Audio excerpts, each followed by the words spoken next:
Hello mga bata! Handa na ba kayo sa bago nating aralin? Halina't magsimula na tayo. Ang mensahe natin ngayong araw na to ay ang lahat ng bagay ay mayroong tekstura.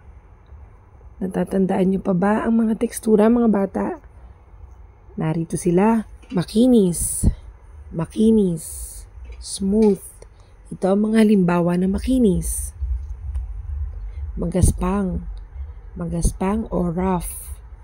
Ito ang mga halimbawa ng rough o magaspang.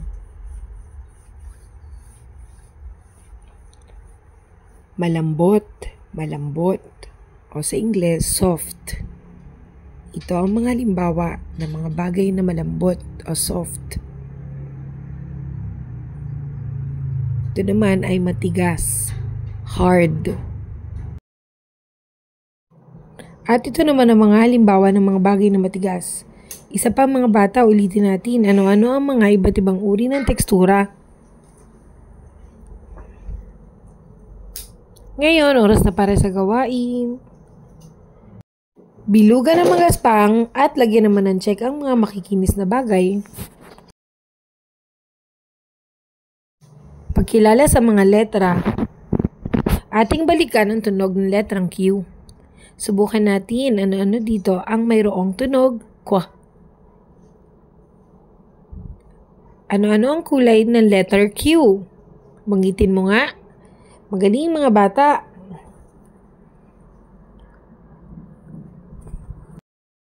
Ngayon, oras na para sa gawain. Isulat ang mga pangalan ng mga bagay na nagsisimula sa letrang Q. Pagkilala sa mga bilang. Halina't balikan ang bilang 20 o 20. Nasaan ang mga bilang 20? Ano-ano ang mga kulay nila?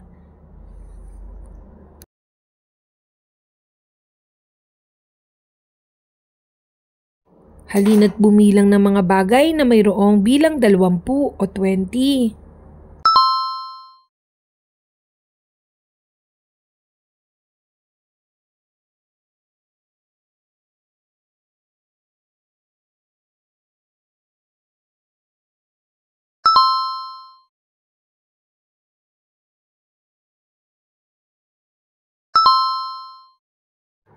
Magaling! Sa tulong ng inyong mga guro, makinig. Halina't isulat ang bilang 20 o 20.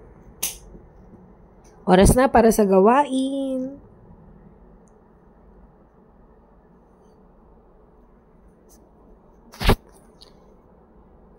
Bakatin ang bilang 20. At para naman sa ating wrap-up time ngayong araw na to, tinalakay natin na ang lahat ng mga bagay ay mayroong iba't ibang mga tekstura. Hanggang sa muli mga bata, paalam!